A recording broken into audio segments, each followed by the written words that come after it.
ভালোবাসার সীমানা পেরিয়ে। লিখেছেন প্রিয়স্মিতা তেহেজিব রায়। পর্ব সংখ্যা ৮৩। কণ্ঠে জান্নাতুল ফেরদৌস মনি। শয্যা গাছের ওপাশ থেকে প্রিয়তার সকল উন্মাদনা পর্যবেক্ষণ করছে প্রীতম এবং প্রেম। যাই হোক, মানুষ রক্ত কথা বলে, রক্তের টান কেউ উপেক্ষা করতে পারে না। তারাও পারেনি। তারা দুজনেই খুব স্পষ্ট দেখতে পাচ্ছে এদের ভবিষ্যৎ। তবুও মনকে বোঝানোর চেষ্টা করে যাচ্ছে বারবার, ব্যর্থ হচ্ছে যতই। তবুও যাই হোক, রক্তের নারীর টান অস্বীকার করবে কি করে, আবার সহ্যই বা করবে কি করে? তাদের দুজনের চোখে অশ্রু। দুঃখ পেতে পেতে নরম মনগুলো পাথর হয়ে গেছে কবেই। তবুও সেই পাথরে মনে ব্যথা লাগছে, রক্তক্ষরণ হচ্ছে। কিন্তু ভাগ্যকে ভবিষ্যতের উপর ছেড়ে দেওয়া ছাড়া কিছু করার নেই। আবার ছেড়ে দিলেও তো চরম সর্বনাশ হবে। ওই মানুষটার যদি একবার কিছু হয়ে যায়, তাহলে কেউ কিছু হারাবে না, কারো কিছু যাবে আসবে না। অথচ তার ফুলের মতো বোনটা ঝরে যাবে এক মুহূর্তেই। এসব নিয়ে বেশ ভাবতে পারে না প্রীতম। অস্থির লাগিয়ে বুকটা অসহ্য যন্ত্রণায় নীল হয়ে যায় তার। পাশ থেকে প্রেম বলে ওঠে, তাহলে কি বলো মেজদা, পাশাপাশি দুটো কবর খুঁড়িয়ে রেডি থাকতে হবে আমাদের? যতই হোক, লাশগুলো খাটিয়ে তোলার দায়িত্ব তো আমাদেরই। প্রীতমের বুক পড়ে যাচ্ছে নিঃশব্দে। দু চোখের অশ্রু বিসর্জন দেয়। নিজের বোনকে এই মরণ থেকে বাঁচানোর কম চেষ্টা করেনি প্রীতম। অনেক সময় অনেক নিষ্ঠুর আচরণ করেছে নিজের বোনের সাথে। নিজের পেটের বোন তাকে ঘৃণা করত, দু চোখে দেখতে পারতো না, মুখ ফিরিয়ে রাখতো বছরের পর বছর। প্রীতম মুখ বুজে সব সয়ে নিয়েছে, কোনো প্রতিবাদ করেনি। নিজের প্রাণকে দূরে রাখার জন্য যথেষ্ট চেষ্টা করেছে। চাওয়াই শুধু এতটুকুই ছিল, বোন তুই আমায় দেখতে পারিস না, তোকে আমার মুখটা দেখতে হবে না, তবু তুই ভালো থাক, তোর নিজস্ব একটা দুনিয়া হোক। অন্যের ছায়াতল থেকে বেরিয়ে তুই নিজে বাঁচা শেখ, নিজের অনুভূতির ওপর লাগাম টানতে শেখ। কিন্তু দেখ, দিন শেষে সেই লক্ষ্য কত বাজেভাবে হেরে গেছে তোর ভাই। তার প্রেমের কতটুকু সত্যি লাগে। প্রীতমের একটা শরীরে দুটো আত্মা থাকলে একটা তাড়িয়ে দিলে আরেকটি কি রাখা যায়? কিন্তু দুটো শরীরের একটা আত্মা থাকলে দুইটা শরীরকেই সমানতালে বাঁচিয়ে রাখতে হয়, না হলে একটা শরীরের কিছু হওয়ার আগে অন্যটা নিজ থেকে শেষ হয়ে যায়। প্রীতমের অসহায়ত্ব অনুধাবন করতে পারল প্রেম। দীর্ঘশ্বাস ফেলে বলল, হারালে আমরা কেবল আমাদের বড় ভাইকে হারাবো না মেজদা, আমাদের কলিজার টুকরো বোনটাকেও হারাবো। মন কিসবাতের মতো করে ফেলো মেজদা, এদের হারাবই। যত চেষ্টা করি ধরে রাখতে পারবো না। আমি আমার কলিজার বোনকে হারিয়ে এক দণ্ড বাঁচতে পারবো না প্রেম। ও আমার আত্মার একটি অংশ, আমার একমাত্র বোন। আমি আমার বোনকে অনেক ভালোবাসি ভাই, খুব ভয় হয় আমার। আমরা খুবই নগণ্য মানুষ মেজদা, আমাদের হাতে আর কিচ্ছু নেই। শাক দিয়ে বেশি দিন মাছ ঢাকা যায় না। তবে যাদের জন্য আমাদের ভাই বোনের এই অবস্থা, তাদের কোনোদিনও ক্ষমা করব না। তারা কোনোদিনও সুখী হবে না। আল্লাহর বিচার কঠিন। প্রহেলিকা শিকদারের প্রতি সেকেন্ড ধুকে ধুকে মরছে। সাদমান শিকদারের ছেলে হারানোর ভয়ে কাটা হয়ে আছে। খলিল শিকদারের স্বস্তি নেই। দেখে নিও, আরো দুর্দিন আসবে এদের। এদের লোভ একদিন মাটির নিচে মিশিয়ে নিবে এদের। আজ কেবল এদের জন্যই প্রেমের গলা ভারী হয়ে আসে। পুরুষ মানুষের কাঁদতে নেই। লম্বা দম ফেলে নিজেকে স্বাভাবিক করার চেষ্টা করলো দু ভাই। প্রীতম দরজায় টোকা দিয়ে ডাকলো প্রিয়তাকে, বোন একটু এদিকে আয়। প্রিয়তা প্রণয়ের হাতের উল্টো পিঠে ঠোঁট ঠেকিয়ে একদৃষ্টে তাকিয়েছিল শুভ্ররঙা মুখটার দিকে। ভাইটাকে হকচকে গেল প্রিয়তা। পেছনে তাকিয়ে দেখলো প্রীতম চোখে ইশারায় ডাকছে। প্রিয়তা ঘাড় ঘুরিয়ে তাকালো প্রণয়ের মুখের দিকে। কত স্থির, শান্ত হয়ে আছে। প্রিয়তার মন চাইল না উঠে যেতে, তবুও প্রণয়ের হাতটা আস্তে করে রাখলো পেটে। প্রণয়ের চকচকে কপালে আলতো করে চুমু এঁকে ফিসফিস করে বলল, ভালো চেতনের মতো শুয়ে থাকুন, এক্ষুনি আসছি। বলেই গালে দুটো চুমু খেয়ে বেরিয়ে গেল প্রিয়তা। প্রিয়তার সামনে দাঁড়িয়ে ধীরে বলল প্রীতমের সামনে দাঁড়িয়ে প্রিয়তা ধীরে বলল, জি ভাইয়া। প্রীতম কিছু বলার আগে ধমকে উঠল প্রেম। কঠিন গলায় বলল, তুই লাস্ট কবে খেয়েছিস? প্রিয়তার মুখটা নিরীহ হয়ে এলো। সে সত্যি মনে করার চেষ্টা করেছে কবে খেয়েছে। প্রিয়তা ইতিমধ্যেই তাকাতেই ওর মাথাটা চাটি মারল প্রেম। দাঁত খিচিয়ে বলল, মনে করতে পারছিস না তো? আর পারবিও না। মনে করবি কিভাবে? খেয়েছিস তো 4 দিন আগে, তাও দুধ মুড়ি। হারে, তোর কি খিদে তেষ্টা নেই? প্রিয়তা অসহায় চোখে তাকালো। তার প্রণয় ভাই যে নেই, আরও সে বসে বসে গিলবে, গলা দিয়ে নামবে ওই খাবার। ভ্যাবলার মতো কি তাকিয়ে আছিস? চল নিচে খেয়ে আসবি। প্রেম যেতে ধরলো, তৎক্ষণাৎ বিরোধ ধরলো প্রিয়তা। মাথা নিচু করে ধরে বলল, তুমি খাও ভাইয়া, আমি খেতে পারবো না, খাবার আমার গলাতে নামবে না। কথা শুনে দাঁড়িয়ে পড়লো প্রেম, ভুরু কুঁচকে পিছিয়ে ফিরে তাকালো। মেয়েটার বড় সাহস, মুখে মুখে তর্ক করে। প্রেম কিছু বলার আগে ধমকে উঠল প্রীতম, কঠিন গলায় বলল, তুই কি দিন দিন ভদ্রতা সভ্যতা গিলে খাচ্ছিস? বড় ভাইয়ের মুখের সাথে তর্ক করিস? ধমকে ঈষৎ কেঁপে ওঠে প্রিয়তা, মাথা আরো খানিকটা নিচু করে বলল, আমি সরি ভাইয়া, আসলে সত্যি আমি খেতে পারবো না।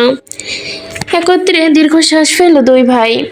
প্রেম বোনের মাথায় হাত রাখলো, খুব আস্তে করে বোঝানোর ভঙ্গিতে বলল, তুই এত বোকা কেন রে বোন? তোর মনে হয় দাদান কিছু না খেয়ে আছে? প্রিয়তা তৎক্ষণাৎ ওপর নিচ মাথা চাকালো, ধরা গলায় বলল, হ্যাঁ না খেয়েই তো আছে। উনি কি খারাপ অবস্থায় আছে নাকি? প্রেম দীর্ঘ শ্বাস ফেলে বলল, শুধু শুধু কি তোকে গাধি বলি? ওই যে দেখ স্যালাইন চলছে, ওইটা এক প্রকার খাবারই, যা দাদানকে 24 ঘন্টা দেওয়া হচ্ছে। এর ফলে তার শরীরে ডিহাইড্রেশন হবে না, ক্লান্তি আসবে না, ক্ষুধা পাবে না। কিন্তু তোকে তো আর স্যালাইন খাওয়ানো যাবে না, নাকি খাবি? ডাক্তারকে বলে 2-3 ব্যাগ নিয়ে আসবো? বল বল এরপর হাতের ক্যানুলা গেঁথে দাদানের মতো শুইয়ে দেব। আর কোনো আপত্তি নেই, তুই যেটা খেতে চাস, কিন্তু এটা তো তোকে খেতেই হবে। হাতের রগে সুই গাঁথতে হবে, কল্পনাতে পশম খাড়া হয়ে গেল প্রিয়তার। ভয়ে ভয়ে তাকালো প্রেমের দিকে। প্রেম ভুরু নাচালো, বলল, বল বল কোনটা খাবি, দ্রুত বল। প্রিয়তা পড়ে গেল মাইনকা চিপায়। প্রীতমের ভীষণ জোরে হাসি পেলে একদম সিরিয়াস মুহূর্তে এসে। প্রিয়তা এবার তাকালো প্রণয়ের দিকে। প্রণয় ভাই ক্ষুধার্ত নয় ভাবতেই স্বস্তি লাগলো মনে। অতঃপর মুখ ফুলিয়ে বলল, আমি স্যালাইন খাবো না, খাবার খাবো। হাসলো প্রেম, গাল টেনে দিয়ে বলল, গুড গার্ল। মেজদা, এই নাচুনি বুড়িকে নিয়ে যাও, আমি একটু পরে আসছি, সম্মতি জানালো প্রীতম। আগে গিয়ে বেরিয়ে গেল গাড়ি বের করতে। প্রীতমরা হাসপাতালে আসার পরপরই তদন্ত হয়ে এসে হাজির হয়েছে স্পেশাল ইউনিট এবং তাদের স্পেশাল 2জন অফিসার, এসআই ইব্রাহিম এবং sub inspector Turan. SI Ibrahim এবং তাদের স্পেশাল ইউনিট পরিচয় গোপন করে সাদা পোশাকে ছড়িয়ে পড়েছে এবং সাব ইন্সপেক্টর তুরান নিজের পরিচয়ে সরাসরি এসে দাঁড়িয়েছে রিসিপশনে। সে সরাসরি রিসিপশনে আবাসিকদের প্রণয় সম্বন্ধে জানতে চাইল। তথ্য দিয়ে অস্বীকার করেছে হসপিটাল কর্তৃপক্ষ, কারণ আবাসিকদের প্রণয় তাদের ভিআইপি পেশেন্ট। অফিসার তুরানের সাথে বাগবুটন্ত বেঁধে যায়। কথা কাটাকাটির এক পর্যায়ে নিচে চলে আসে প্রিয়তা। সে কোনো ঝামেলা ঝঞ্ঝায় পুলিশ মিলিটারি কিছু মনোনিবেশ করে না। 4 দিন কিছু পেটে পড়ে নিবিধায় ক্ষুধার্তে নাড়ি ভুড়ি দলা পাকিয়ে মুখ দিয়ে উঠে আসতে যাচ্ছে তার। এই 4 দিনে অন্ন জল বর্জন করে কিসের ওপর টিকে আছে প্রিয়তা ভাবতে গেলে মাথা ফাঁকা লাগে তার। হ্যাঁ, এটাই হয়তো 3 মাত্রায় নেশার ফল। তার মরণাসক্তি তাকে জিয়ে রেখেছে, অসুস্থ হয়ে বিছানায় পড়তে দেয়নি। তার উন্মাদনা তাকে টিকে থাকার রাসদ জুগিয়েছে। শরীর হয়তো বুঝে গেছে ওই একটা মাত্র মানুষের উপস্থিতি সব থেকে বেশি প্রয়োজন তার। ওই মানুষটাই একটু দূরে সরলে তার নিজস্ব মেকানিজম আউড়িয়ে যায়। প্রিয়তা পাশ কাটিয়ে চলে যাচ্ছিল রিসিপশনে, তাকে দেখে আচমকা বলে উঠলেন, এই যে উনি আবাসিকদের প্রণয়ের বাড়ির লোক, ওনার সাথে কথা বলুন, সব জানতে পারবেন। যেতে যেতে প্রণয় নামটা শুনতে পদযুগল থেমে গেল প্রিয়তার। ঘাড় ঘুরিয়ে তাকালো। তুরান রিসিপশনিস্টের কথা মতো পেছনে তাকাতেই দ্রুতগামী একটা কিছু ছুটে এসে খ্যাচ করে বুকের কাছে বিঁধে গেল। প্রিয়তার প্রশ্ন চোখে তাকাতে রিসিপশনের দিকে। রিসিপশনিস্ট নম্রকণ্ঠে বলল, ম্যাম, সাব ইন্সপেক্টর আপনার সাথে কথা বলতে চায়। হাতের ইশারায় তুরানের দিকে দেখিয়ে দিল রিসিপশনিস্ট। প্রিয়তার ভুরু কুঁচকে তাকালো তুরানের দিকে। সর্বপ্রথম মাথায় এলো সাব ইন্সপেক্টর মানে পুলিশ। প্রিয়তা বেশি ভাবল না, স্বাভাবিক কণ্ঠে বলল, জি বলুন। দ্বিতীয় দফায় পুনরায় ধাক্কা লাগলো তুরানের বুকে। কিছু বলতে যে মুখ থেকে কোনো শব্দ বের করতে পারল না তুরান। জীবনে প্রথমবারের মতো বক্ষপিঞ্জরে অদ্ভুত হালচাল অনুভব হলো তার। 29 বছর বয়সকে সূক্ষ্ম হৃদয়টা হঠাৎ করে সুনামির আকস্মিকতায় ভিজে গেল। সে নিজের অস্তিত্ব খুইয়ে তাকিয়ে রইল সামনের রমণীর দিকে। সে কি রূপের চলে জড়িয়ে গেল। টান টান চোখ দুটো অগাধ কৌতূহল নিয়ে তাকিয়ে আছে তার ওই দিকে।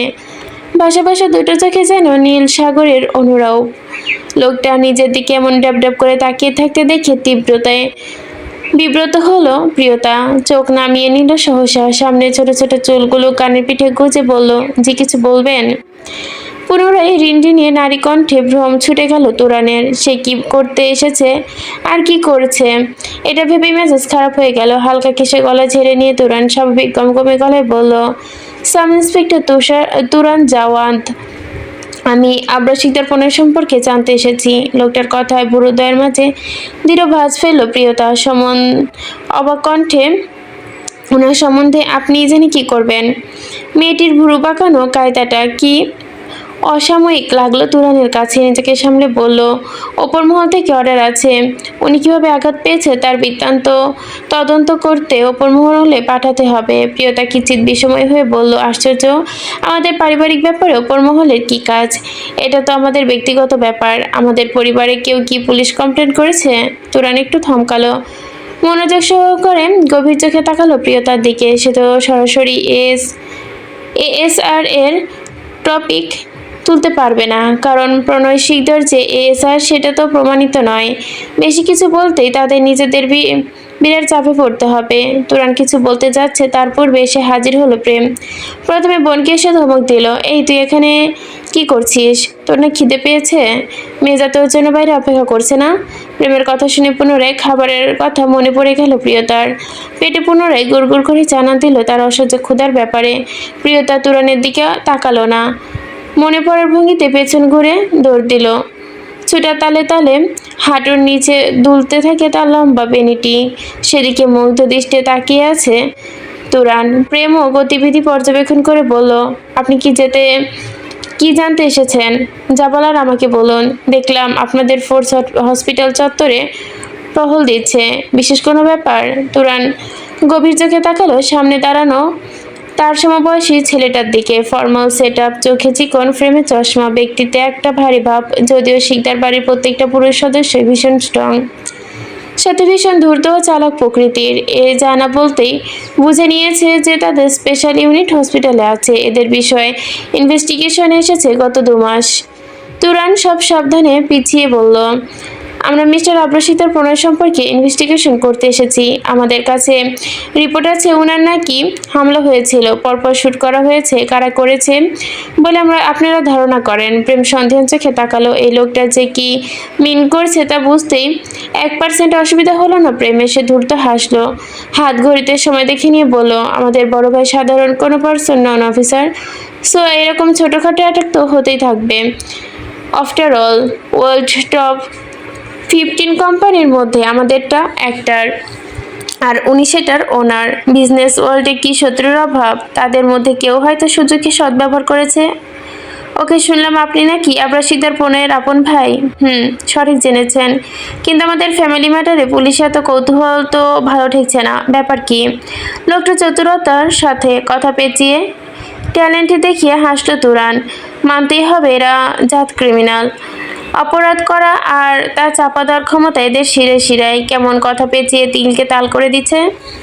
প্রেম একটু নাড়িয়ে দিল তুরানকে, বলল, অ্যাকচুয়ালি কি হয়েছে মিস্টার শিকদার? গত 7 দিন আগে আমাদের স্পেশাল ফোর্স একটা মিশনে গিয়েছিল, কিন্তু আশ্চর্যজনকভাবে তারা সবাই নিখোঁজ। কারো কোনো অস্তিত্ব মিলল না।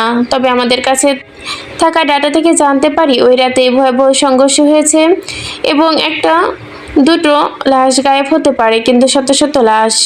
তুরান কথা শুনেই চোখ মুখ বিরক্তি ফুটিয়ে তুলল প্রেম। কপাল কুঁচকে দায়সারাভাবে বলল, আশ্চর্য, আপনাদের কি মিশন করেছেন না করেছেন সেসব জেনে আমার কি লাভ? আমরা বিজনেসম্যান, পুলিশ, মিলিটারি নই। এসব জেনে আমাদের কোনো ফায়দাও নেই। প্রেমের অভিব্যক্তিতে বিরক্তিতে কুঁচকে গেল তুরানের ভুরুদয়। এক্সপ্রেশন করেছিল প্রেম হয়তো ঘাবড়ে যাবে। প্রেমের ফোন বেজে উঠল তৎক্ষণাৎ। প্রীতমের ফোন। প্রেম তুরানের দিকে তাকিয়ে ব্যস্ততা দেখিয়ে বলল, ওকে অফিসার, আর নিশ্চয়ই কিছু জানার নেই।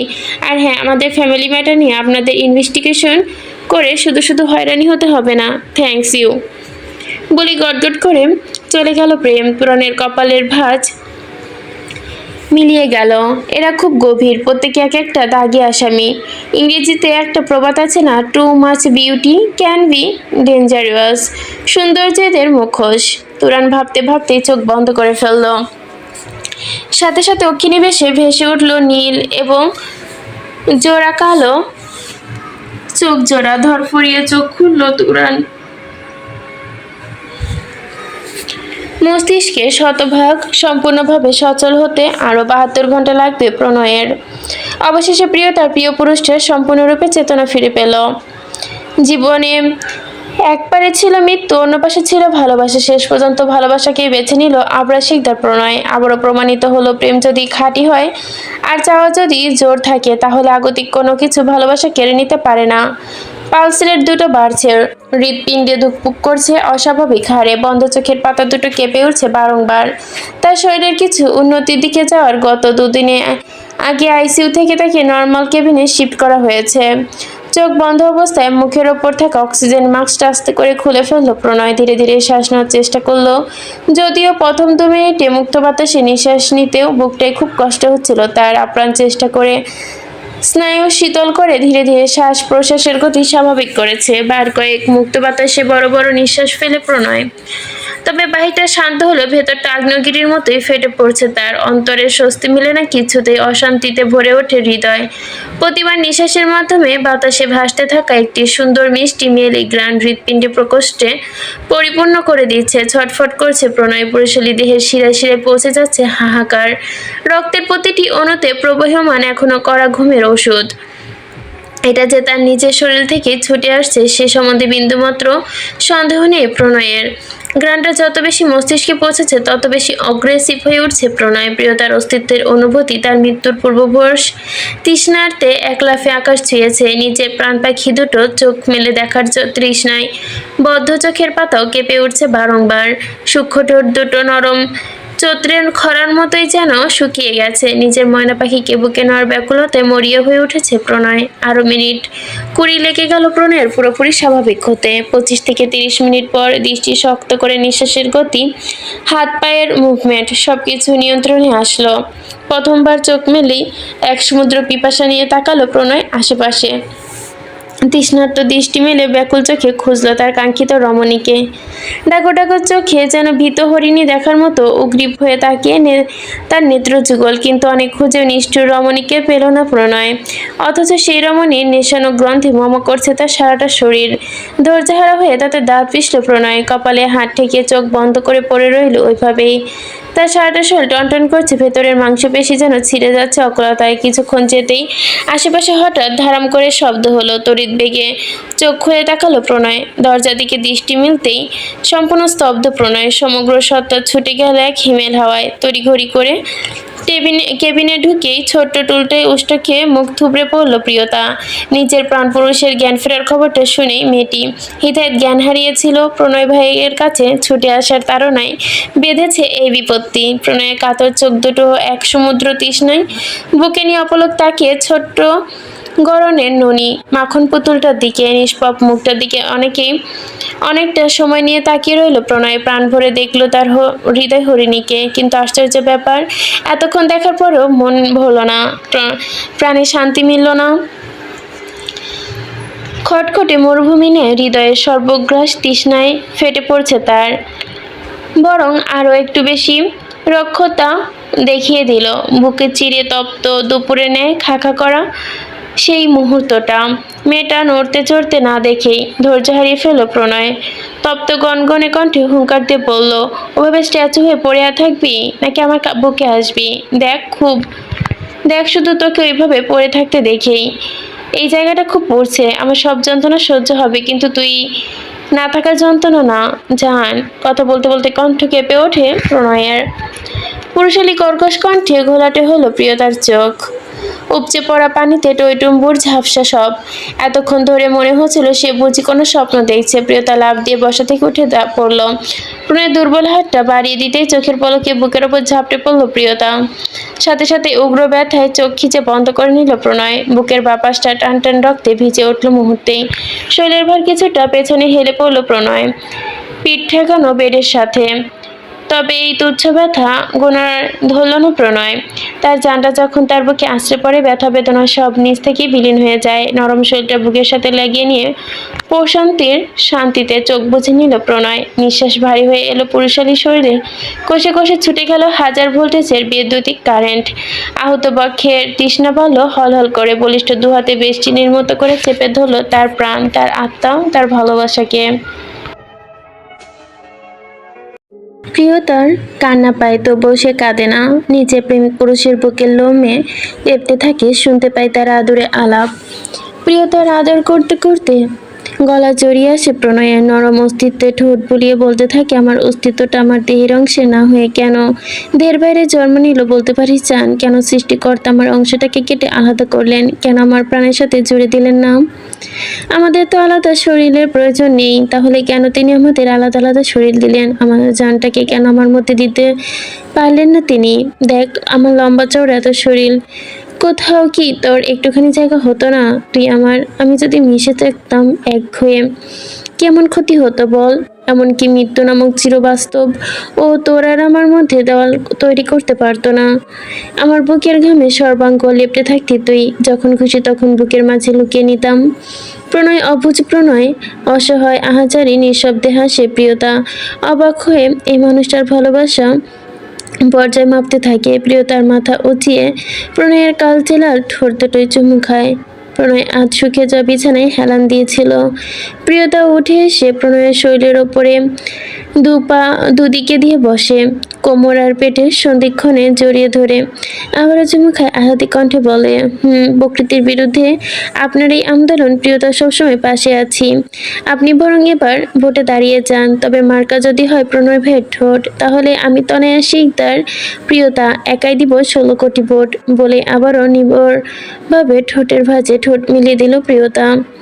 চোখে হাসলো প্রণয়, জামার নিচে হাত ঢুকিয়ে দিয়ে কোমর আঁকড়ে ধরল।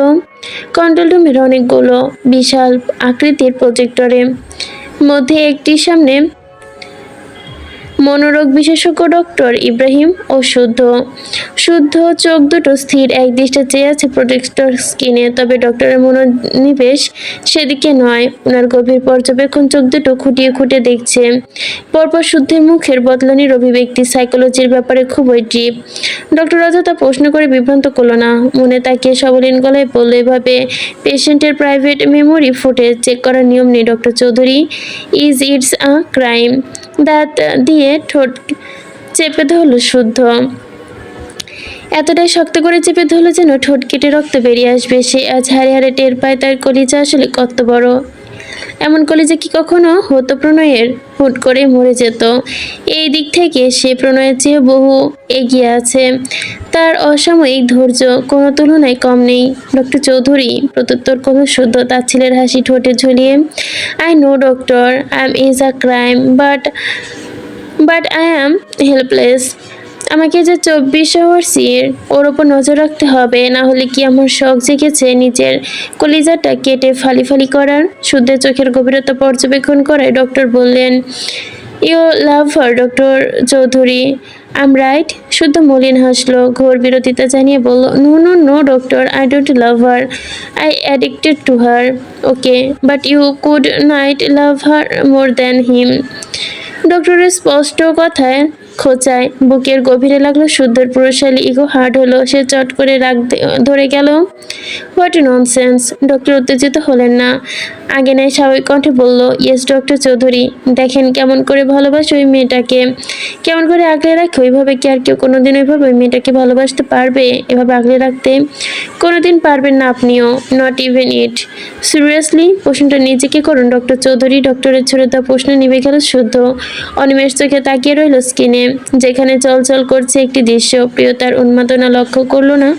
শুদ্ধ পরিষ্কার দেখতে পাচ্ছে প্রণয়ের পোশাকের ওপর তাজা রক্ত, যা কিনা ক্ষতস্থান থেকে চুইয়ে চুইয়ে ক্রমশ বের হচ্ছে। হয়তো এখনো বুকে চাপ লাগছে, কি পরিমাণ ব্যথা পাচ্ছে তা আন্দাজ করতে গেলে গায়ে কাটা দিয়ে গেল শুদ্ধের। তবুও প্রণয়ের ঠোঁটে প্রশান্তির হাসি, চোখে মুখে উজ্জ্বলতা,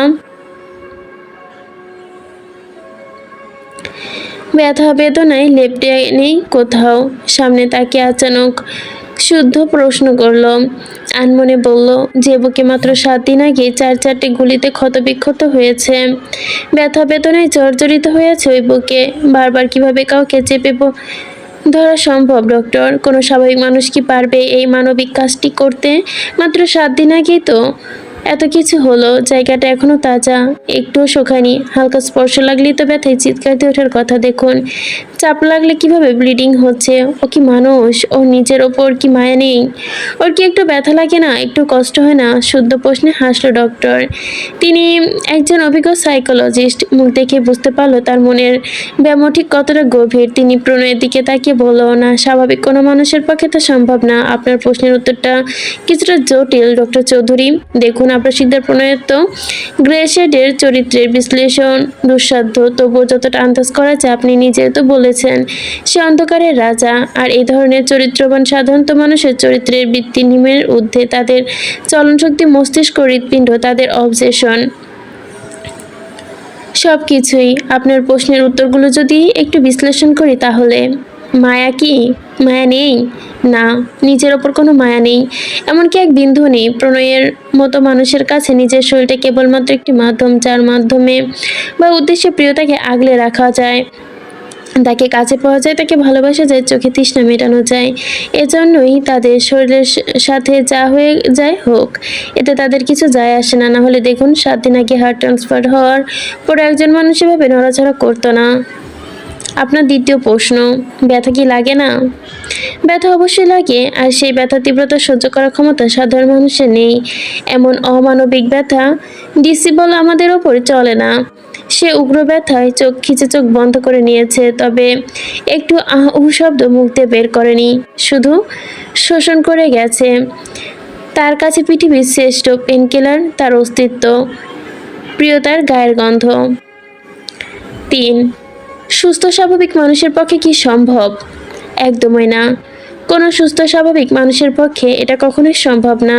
কিন্তু এখানে সবথেকে বড় উত্তর, প্রণয়ও সুস্থ নয়, সে উন্মাদ, সে অসুস্থ। তার ভালোবাসার একটা রোগ, একটা চরম পর্যায়ের আসক্তি তার ভালোবাসার মানুষটির প্রতি। 7 দিন আগে হার্ট পাল্টানোর পর যে প্রচণ্ড ইমিউনো সাসপেন্ড ওষুধ আর যন্ত্রণার মধ্যে দিয়ে যাচ্ছে, সেখানে এই পাগলামি কেবল তখনই সম্ভব যখন কারো ইচ্ছাশক্তি পাহাড়ের মতো দৃঢ় হয়। সে নিজের ক্ষত নিজেই নতুন করে হৃৎপিণ্ডে সব কিছু তোয়াক্কা না করে সর্বশক্তি দিয়ে প্রিয়তাকে জাপটে ধরে। প্রিয়তাকে তার একমাত্র হৃৎপিণ্ড, শরীরের ভেতরে সেই ধুকপুকানি ওঠা কেবল একটা যন্ত্র।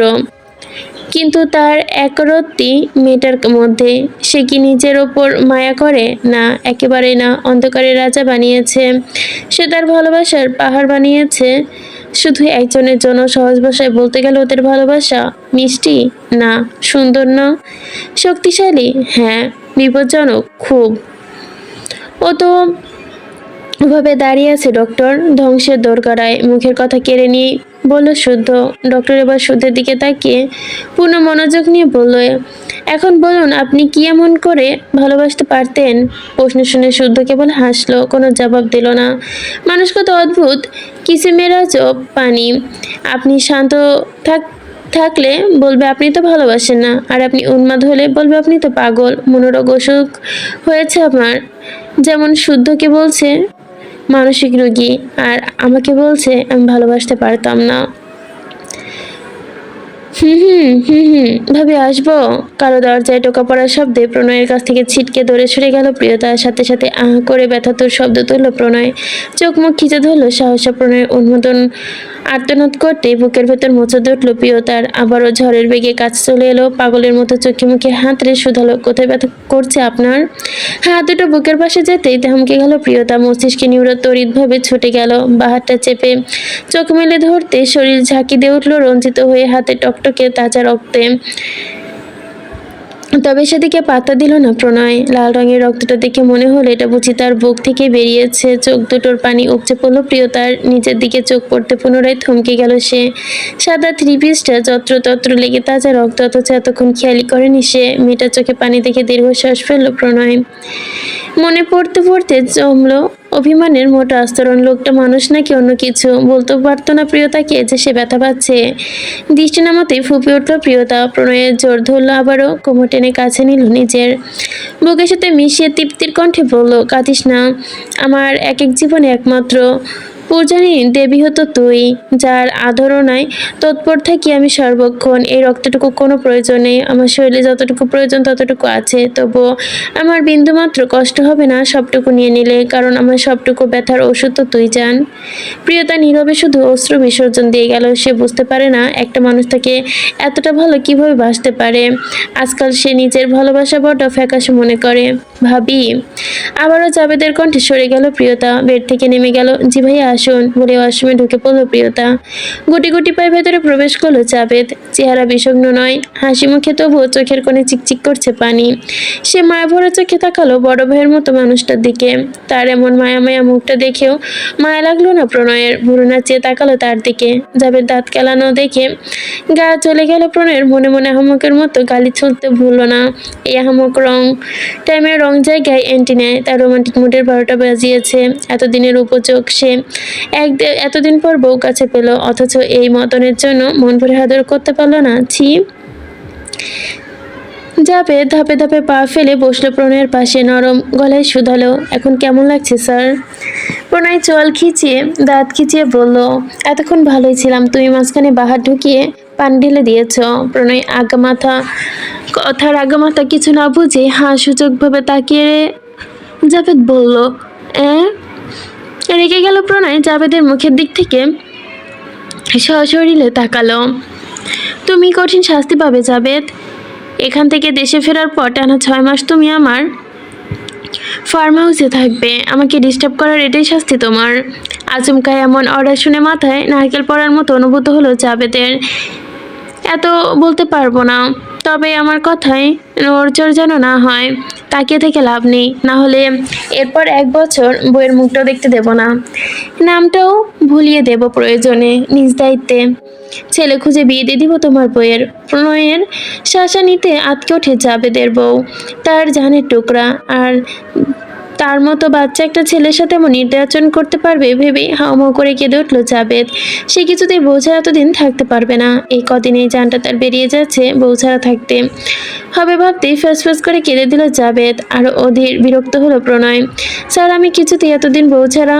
বাকিটুকু বলার আগেই জামা পরিবর্তন করে ওয়াশরুম থেকে বেরিয়ে এলো প্রিয়তা। জাবেদের বিষগ্ন মুখটা লক্ষ্য করি হাত স্যানিটাইজার করে ধীরে ধীরে হাতে স্যানিটাইজ করে ধীরে ধীরে প্রণয়ের ব্যান্ডেজ খুলতে খুলতে বলল, মুখটা মন বাংলার পাঁচ করে বসে আছেন কেন ভাইয়া?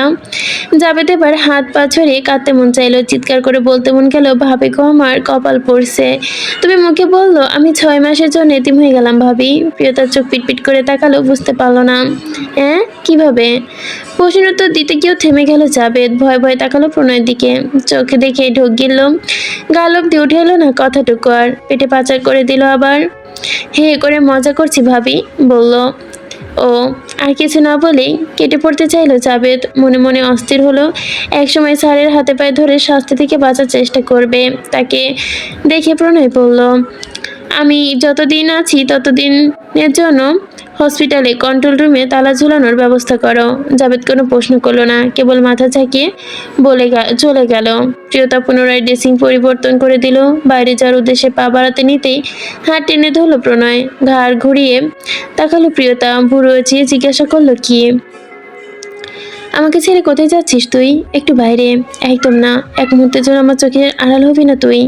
ভাইয়া বলেছিল তো গোষ্ঠী কিলাই তোর ভাইয়ার, তুই আমার কাছেই থাকবি। বোনের বাচ্চা মধ্যে ফিক করে হেসে দিল প্রিয়তা। এত বড় মানুষটা কিভাবে গাল উঁচিয়ে কথা বলছে দেখো। For you point of information, ওই গোষ্ঠীটা আপনারও। কতটুকু বলতে হাসলো প্রণয়। তো তাতে কি? প্রিয়তা প্রাণ জোরে হাসি দেখে বুক ভরে উঠল প্রণয়ের। পলকে ফেলতে ভুলে গেল কিছুক্ষণ। প্রিয়তার মুখ ললাটে বলল, প্লিজ হাতটা ছাড়ুন, ভাইয়া নিচে অপেক্ষা করছে তো আমি যাবো আর আসবো। প্রণয় ওর মিনতি কানে নিল না। নরম হাতের কবজি টেনে ধরে নিজের কাছে নিয়ে এলো। বলিষ্ঠ হাতের পেট পেঁচিয়ে ধরে চেপে বসলো নিজের কোলে। ঘাড়ের ওপর থুতনি রেখে ঘাড় উঁচিয়ে কণ্ঠে বলল, I am hungry John, I will eat something. প্রণয়ের ক্ষুধা পেয়েছে শুনতেই তৎপর হলো প্রিয়তা। উঠে যেতে নিলেই আবারও চেপে বসালো প্রণয় কিছু বলার জন্য। মুখ হা করতেই ফুলকো গালে টুপুস করে কামড় বসালো প্রিয়তা। উফ শব্দে আর্তনাদ করে উঠল। ঘাড়ের মুখমূলে চামড়ায় না ঘষতেই গম্ভীর শ্বাস টানলো প্রণয়, সাথে সাথেই প্রশস্ত নেশায় বোধ হয়ে গেল পুরুষালী শরীর। আর অনিয়ন্ত্রিত হাত দুটো লাগাম ছোঁয়া স্পর্শে কেঁপে উঠল জামার ভেতর থেকে। তার হাত দুটো পেট ছাড়িয়ে উপরে উঠে আসতে নিতে খপ করে চেপে ধরল প্রিয়তা। চোখ বন্ধ করে হাঁসফাঁস করে উঠল, দম যেন আটকে যেতে চাইছে তার। গলার কাছে কিছু একটা ঠোঁটে কামড়ে বিছানার চাদর শক্ত করে খামচে ধরেছে প্রিয়তা। হাত দুটোকে বাধা দিতে পারলো নির্লজ্জ পুরুষের ঠোঁট দুটোকে অবদ্ধ স্পর্শে এলোমেলো হচ্ছে প্রিয়তা। পুনঃ আবেশিত গলায় মুখ ডুবালো নরম সুবাসের ত্বক, তার খোঁচা খোঁচা দাড়ি স্পর্শ অনবরত লাগতে প্রিয়তার নরম গলায়। এ লোকের অবস্থা বেগতিক দেখে ঢোক গিলে নিল প্রিয়তা। আমতা আমতা করার চেষ্টা করলো, আমি আমি যাচ্ছি খাবার আনতে। আপনি? ঠোঁট দুটো আপনা আপনি ফাঁক হয়ে গেল প্রিয়তার, আর কিছু বেরোলো না। তার সরজানো শব্দগুলো যেন ঠোঁটে ঢোকে এসে এলোমেলো হয়ে যাচ্ছে। আদিম অনুভূতিরা ভয়ঙ্করভাবে মাথাচাড়া দিয়ে উঠেছে যেন। অনুভূতির তোড়ে বুকের ওপর থাকা হাতের বাঁধনটা আলগা হতে হাত দুটো আবারও দুষ্টুমিতে শুরু করে দিল। নরম মসৃণ উদর চেপে ধরে হ্যাঁচকা টান দিল, সাথে সাথে প্রিয়তার পিঠ ঠেকলো প্রণয়ের বুকে। প্রণয় ওর বড় বড় আঙ্গুল চালিয়ে দিল প্রিয়তার উন্মুক্ত চুলে। মুখটা নিজের দিকে ঘুরিয়ে চোখে চোখ রাখলো। গভীর বাদামি দুটো চোখে চোখ রেখতেই স্যাঁত করে উঠলো তার শরীর, চলে গেল যেন। এই ভাষা বুঝাতে একটু কষ্ট হলো না। লজ্জায় কুঁকিয়ে গেল প্রিয়তা, আর এক মুহূর্ত ওই নেশা ডুবানো মরণ চোখের দিকে তাকিয়ে থাকতে পারল না। আপনা আপনি দৃষ্টি নিচু হলো তার। উগ্র হলো প্রণয়, টকটকে নরম গালে নাক ঘষতে ঘষতে ঘোর লাগা কণ্ঠে বলল, আই ডোন্ট ওয়ান্ট নর্মাল মুরজান, I want my protein and you are my protein. এক অঙ্কর ঝলঙ্ক আবেদন শুনে কান ঝাঁঝা করে উঠল প্রিয়তার। অকৃত্রিম লজ্জায় গাল দুটো যেন আভা বেড়ে গেল কয়েক গুণ। প্রণয়ের শারীরিক অবস্থার কথা চিন্তা করে নিজেকে বরন্ত অনুভূতি মাটি চাপা দেওয়ার চেষ্টা করছে প্রিয়তা।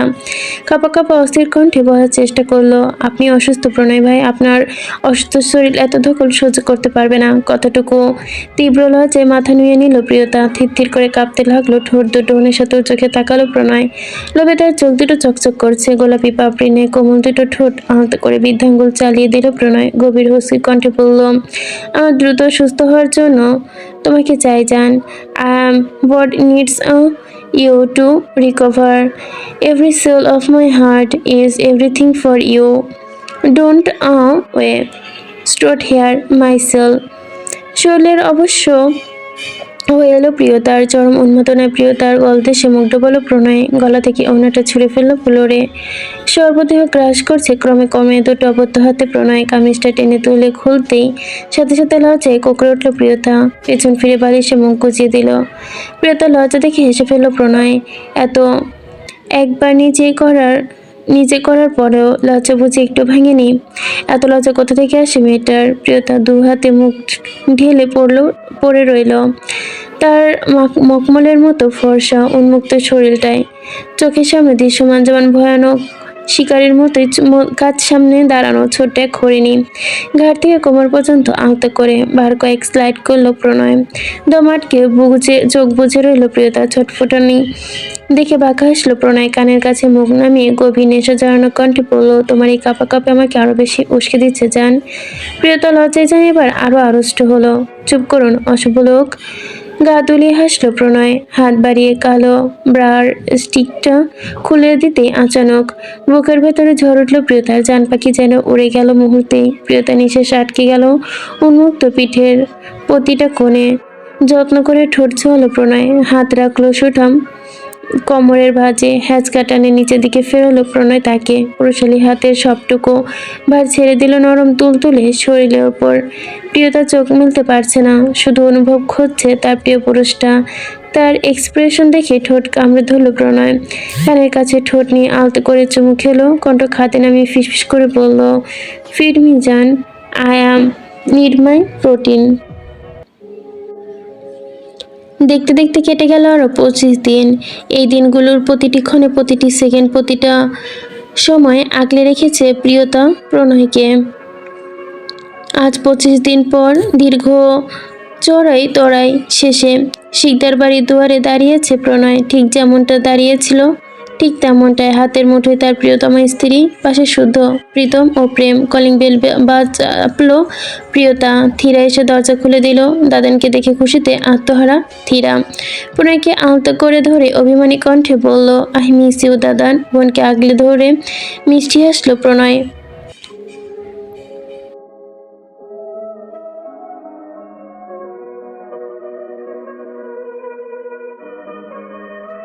ধীর অভিমানী কণ্ঠে বলল, 7 দিনের কথা বলে 37 দিন পর ফিরলে দাদান। প্রণয়ের মাথায় হাত বোলাতে বোলাতে আদরের কণ্ঠে বলল, কাজ তো অনেক বেশি জমা গিয়েছিল বনু, but I am also miss you. এখন কি এখানে দাঁড়িয়ে থাকবো? ধীরা হাসিমুখে দরজা থেকে সরে দাঁড়ালো। প্রণয়ের গুলি লাগার ব্যাপারে শিকদার বাড়ির গুটি কয়েক লোক ব্যতীত অন্যরা অবগত নয়। চেনা পরিচিত কণ্ঠগুলো শুনে নিজেদের ঘর থেকে বেরিয়ে এলো অরণ্য, রাজ, সমুদ্র, প্রিয়স্মিতা, ইনায়া, উষা। সকলের শোরগোল বাঁধিয়ে দিল। ড্রয়িং রুমের কোলাহল শুনে বাড়ির বড়রাও চলে এসেছে। অনুশ্রী বেগম এতদিন পর নিজের ছেলেকে দেখেই তিনি হাসি মুখে ছেলের দিকে এগোতেই ঠাস চপট আঘাতে তীব্র শব্দে থমকে গেল সবাই। চোখ বড় করতে একযোগে তাকালো শুদ্ধ প্রিয়স্মিতার দিকে। প্রিয়স্মিতা গালে হাত দিয়ে টলমল চোখে তাকিয়ে আছে শুদ্ধের ক্ষোধারিত মুখশ্রীর পানে। তার দু চোখে জমাট বেঁধেছে অবিশ্বাস। তার ভালোবাসার মানুষটি তাকে মারল। রাগে ফোঁসফোঁস করতে করতে শুদ্ধ চোখ যেন অগ্নি বর্ষিত হচ্ছে। দেখেই বোঝা যাচ্ছে রাগ কন্ট্রোল করতে অক্ষম সে। প্রিয়স্মিতা তক্ষুনি কাঁচা চিবিয়ে খাবে এমন এক ভাব শুদ্ধের।